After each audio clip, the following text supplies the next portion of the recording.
잠언 31장입니다. 16절에서 22절까지요.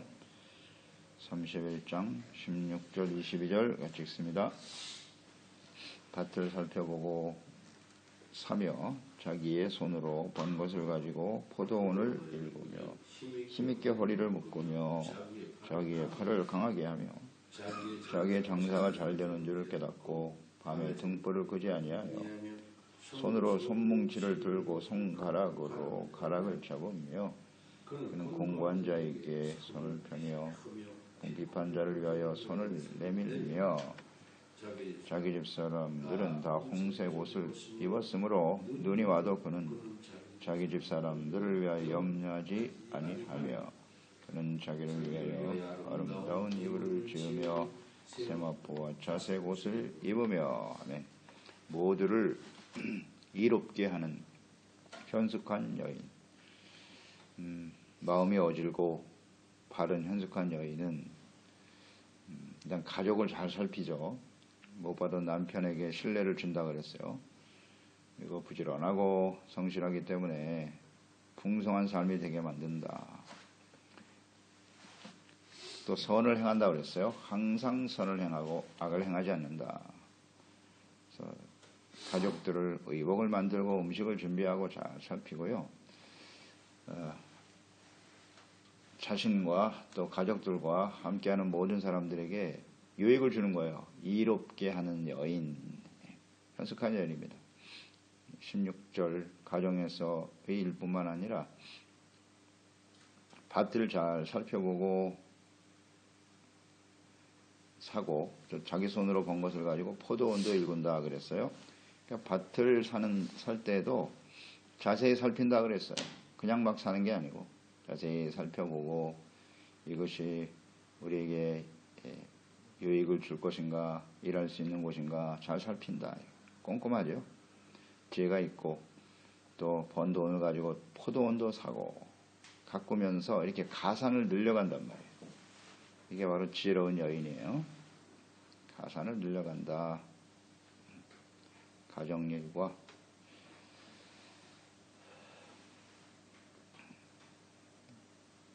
또 17절에도 보면 힘있게 허리를 묶으며 자기의 팔을 강하게 하며 18절 자기의 장사가 잘 될 줄 깨닫고 밤에 등불을 끄지 않는다. 손으로 손뭉치를 들고 손가락으로 가락을 잡는다.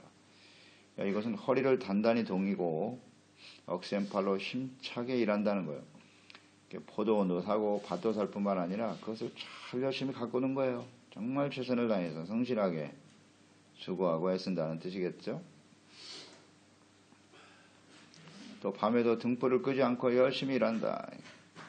한 손으로는 손뭉치를 잡고 또 손가락으로는 가락은 실감는 막대기예요. 이것을 열심히 잡아 물레를 돌리는 거죠.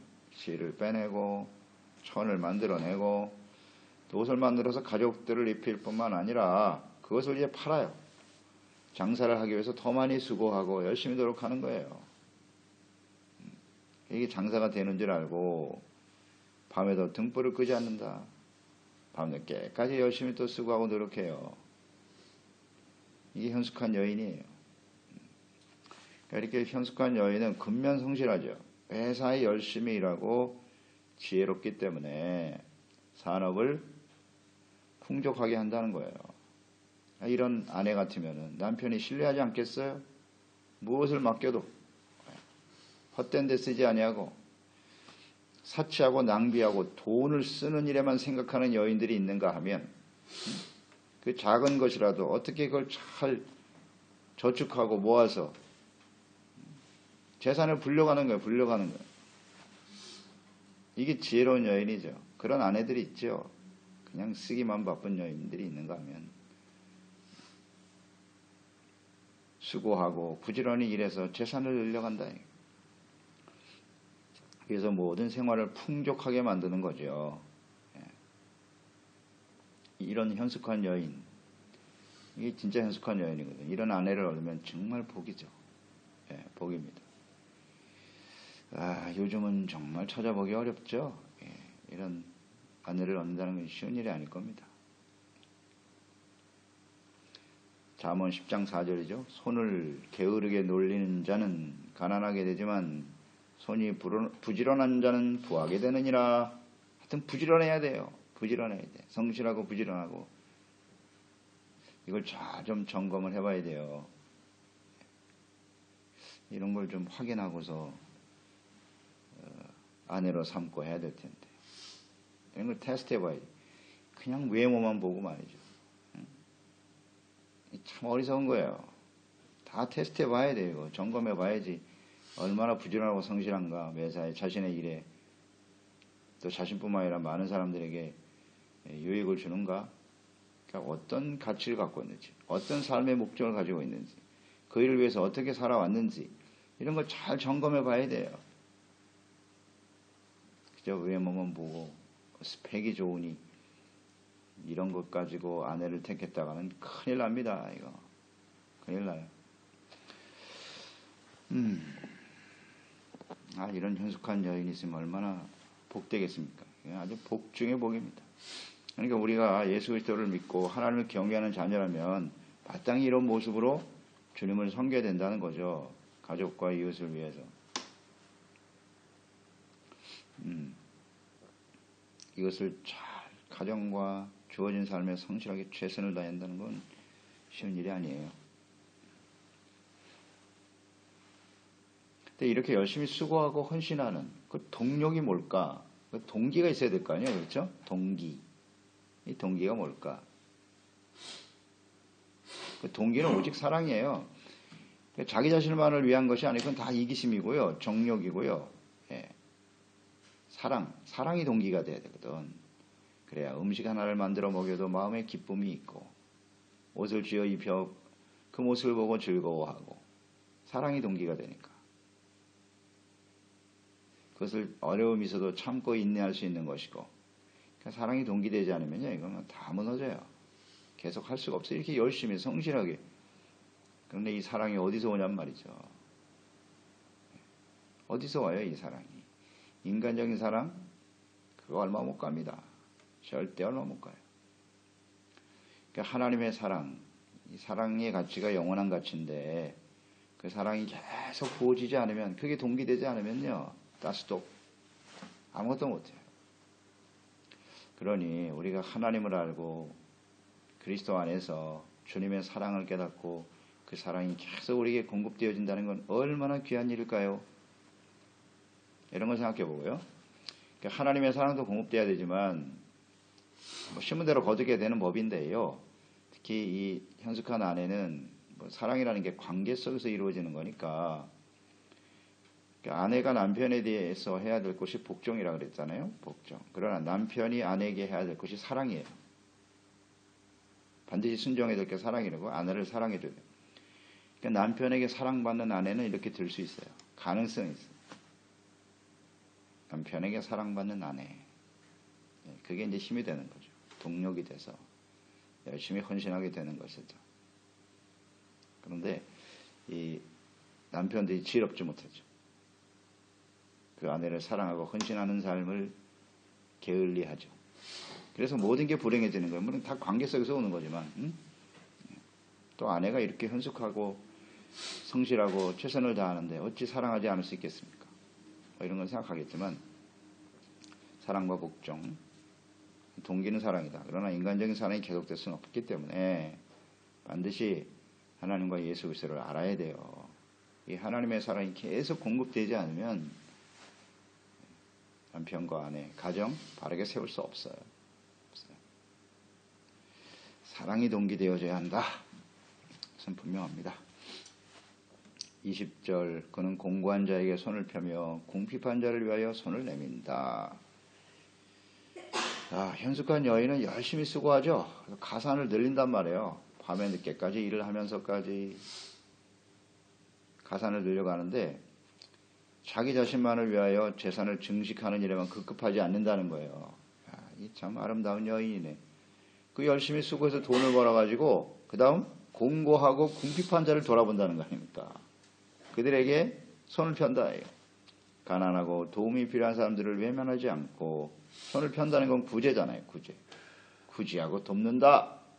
완벽하네요. 완벽해. 열심히 일하고 수고해서 재산을 늘리는 아내들이 많아요. 있어요, 이런 아내들. 그런데 그것이 우리 가족, 우리만을 위해서 여기에 머무르죠, 다. 어려운 이웃을 굶히고 한 자에게 손을 편다. 수고해서 얻은 재물을 아낌없이 어려운 이웃을 위해서 나누어 주고, 작은 것이라도 이웃과 함께 나누는 걸 굉장히 좋아해요. 즐거워해. 이게 정말 현숙한 아내입니다. 나누어 주는 걸 좋아해.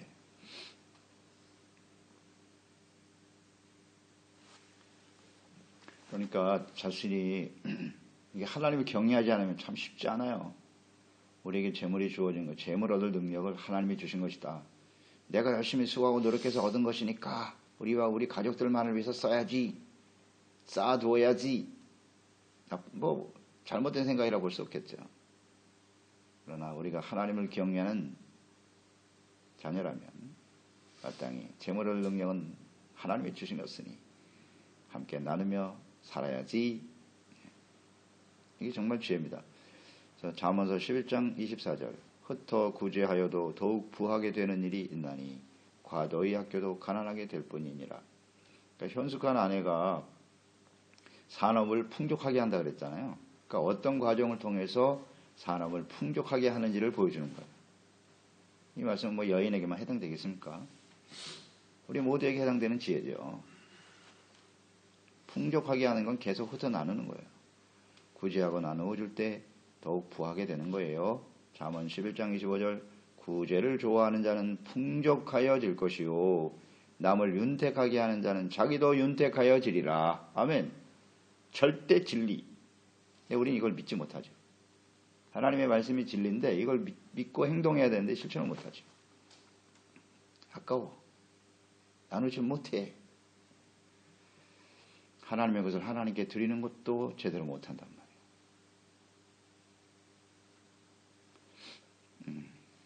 참 안타깝죠. 그거 계속 모아둔다고 해서 풍족해지는 게 아닌데 하나님의 것과 이웃을 위해서 구제와 선교를 위해서 헌신하는 거. 그럴 때 더 풍족해지는 거예요. 이런 여인, 여인의 역할이 굉장히 커요. 가정에서.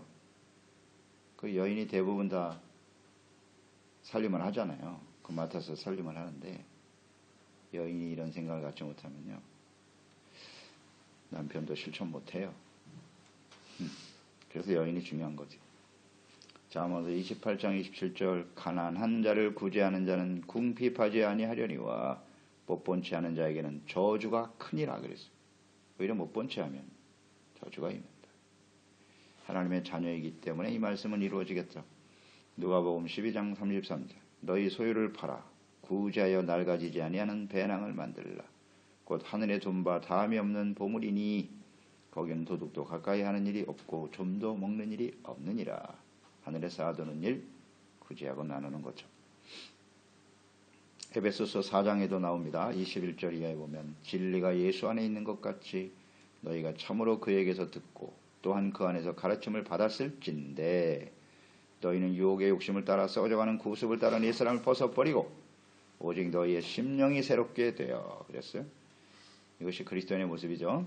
거듭난 그리스도인들인데 그렇다면 23절 이하에 쭉 나오는데요.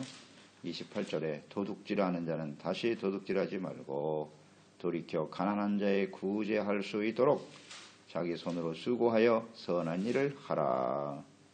도둑질과 구제 어떤 상관관계가 있을까요? 묵상할 필요가 있겠죠. 도둑질하지 말고 가난한 자에게 구제할 수 있도록 손을 펴라. 하나님께서 우리에게 재물을 맡기신 거예요. 내 것이 아닌데 하나님의 뜻대로 그것을 사용하지 않으면 도둑질이 될 수 있다. 하나님의 것을 내 것으로 여기니까. 그렇잖아요. 남의 것을 나의 소유로 여기는 게 도둑질 아니에요? 구제하고 열심히 나누라. 쌓아두고 내 것이라고만 하는 사람은 옛사람. 이게 하나님의 것인 줄 알고 구제하고 나누는 사람은 새사람. 아주 분명하게 정리가 되어 있죠. 이렇게 하나님 앞에 하나님을 경외할 때 가능한 거예요. 하나님을 알지 못하면 이거 실천하기가 쉽지 않습니다. 쉽지 않아요. 이런 여인, 현숙한 여인이죠. 모든 사람을 복되게 하는 것. 자신뿐만 아니라 많은 사람들을 이롭게. 21절 자기 집 사람들은 다 홍색 옷을 입었으므로 눈이 와도 그는 자기 집 사람을 위하여 염려하지 않는다. 자기 집 사람들은 홍색 옷을 입었다. 눈이 와도 걱정이 없다. 염려하지 않는다는 거 봐서 이 홍색 옷이란 무엇일까? 홍색 옷은 추위에 몸을 따뜻하게 해주는 옷이로구나. 그렇게 알 수 있죠. 당시에 그랬다 그래요. 겨울에 따뜻하게 솜을 넣어서 만들든지 추위를 이기기 위해서 만든 옷이 홍색 옷이다. 그러니까 따뜻한 옷을 부지런히 일해서 입혔어요. 준비를 했단 말이죠. 그렇기 때문에 눈이 와도 추위가 와도 염려가 없다. 걱정하지 않는다는 거죠. 그러니까 장차 다가올 추위를 위해서 준비하는 태도를 가졌다. 그냥 오늘 급급해서 살아가는 인생이 아니라 장차 겨울이 올 것을 알고 준비하는 사람. 그래요. 우리 인생 여정이 항상 따스한 봄날 그게 계속되는 게 아니거든요. 반드시 우리 인생에는 겨울과 같이 추운 날도 와요. 고통스러운 일도 다가오고 시련도 다가오게 되죠. 그것을 미리 알고 준비하는 사람이 지혜로운 여인이죠. 그래서 부지런히 일하고 또 잘 저축해서 또 하나님과 이웃을 위해서 나누는 게 사실은 그것이 미래를 준비하는 일이거든요. 그걸 부지런히 나누고 실천함으로써 정말 우리가 힘들고 어려울 때 하나님과 이웃들로 하여금 도움을 받을 수 있게 되겠죠. 너무나 당연한 진리예요. 그냥 내 것만 알고 자기만을 위해서 사는 사람 시련이 다가오면요 아무도 도와주지 않아. 도울 사람에서 하나님이 도와주시지 않으면 뭐 어쩔 수 없는 일이죠. 그래서 이런 것이 바로 지혜입니다. 부지런히 일하고 또 함께 나누고 하나님과 이웃을 위해서 이게 미래를 위해서 준비하는 거 아닌가요? 염려하지 않는다. 어떠한 시련과 어려움이 다가와도 염려하지 않는다는 사실. 하나님과의 올바른 관계 속에 살아가면 염려하지 않죠. 이 말씀을 보면서 예레미야죠. 예레미야 17장 7절의 말씀을 묵상하게 되네요. 그러나 무릇 여호와를 의지하며 여호와를 의뢰하는 그 사람은 복을 받을 것인데 그는 물가에 심어진 나무가 그 뿌리를 강변에 뻗치고 더위가 올지라도 두려워하지 아니하며 그 잎이 청청하며 가물은 해도 걱정이 없고 결실이 그치지 아니함 같으리라. 하나님을 믿고 의지하는 여인, 이 현숙한 여인이지. 하나님을 경외하고 그 말씀에 순종하는 여인은 인생 속에 다가오는 더위도 있고 가뭄도 있다. 그러나 그 뿌리를 강변에 뻗쳤다. 삶의 근원을 하나님께 두고 그 말씀에 두고 이렇게 살아가는 여인이 현숙한 여인이지. 그러니까 이런 시련과 어려움이 다가와도 전혀 염려가 없다. 염려가 없어. 추위가 다가와도. 그래야 우리의 인생을 살다 보면 우리 가족들 중에서 말이죠. 남편도 그렇고 자녀들도 그렇고 살다 보면 위기가 찾아오잖아요. 위기. 정말 힘든 위기가 찾아와요. 가정에. 그럼 위기를 극복할 수 있는 힘, 근원이 뭐냐? 저는 아내와 어머니라고 봐요. 아내가 흔들리면요. 그 남편은 그대로 넘어집니다. 다시는 못 일어나요. 그러나 그 아내가 중심을 딱 잡고 하나님께서 이를 통해서 우리를 온전케 하실 것이며 흔들림 없이 하나님을 믿고 의지하는 모습, 가족을 사랑하며 섬기는 모습에 흔들림이 없고 하나님은 모든 것을 합력하여 선으로 이루실 것입니다. 그 가정이 바로 서겠죠? 이런 게 지혜로운 여인이에요. 그냥 남편을 몰아대고 가뜩이나 그냥 위기와 시련, 환난을 지나서 힘든데 말이지. 당신 때문에 내가 자식들을 잘못 둬서 복이 없다고 외치고 있는 여인들. 다 같이 죽는 거야, 그건. 다 같이 죽는 거. 그냥 남 탓하고. 어리석지? 지혜로운 여인은 그렇게 행동하지 않아요. 어려운 날도 있을 수 있어요. 흔들림 없이 잘 하나님을 믿고 의지하며 준비하는 사람 아니면 쉽지 않겠죠, 이거? 그러니 우리가 하나님을 경외하고 하나님을 알고 그 주님을 믿고 의지하며 살아가는 게 얼마나 복된 일이겠습니까? 그런 여인과 아내가 돼야지. 그런 여인을 택해야지. 항상 좋은 날만 있을 것 같습니까? 절대 그렇지 않아요, 우리 인생은요. 그러니까 어려움을 경험해보고 그 시련과 어려움을 어떻게 극복해왔나. 그 삶의 여정을 봐야 돼요. 어떻게 살았는지. 그냥 손에 물 한 방울 안 묻히고 살아온, 그게 무슨 복입니까? 시련과 어려움을 경험해보고 그것을 지혜롭게 극복할 줄 아는. 그러니 하나님이 없으면 이게 가능하겠습니까, 여러분? 가능하겠어요? 계속 묵상하게 되는 거예요. 야, 하나님 없이, 예수 그리스도 없이 살아가는 이 세상 사람들은 얼마나 힘들고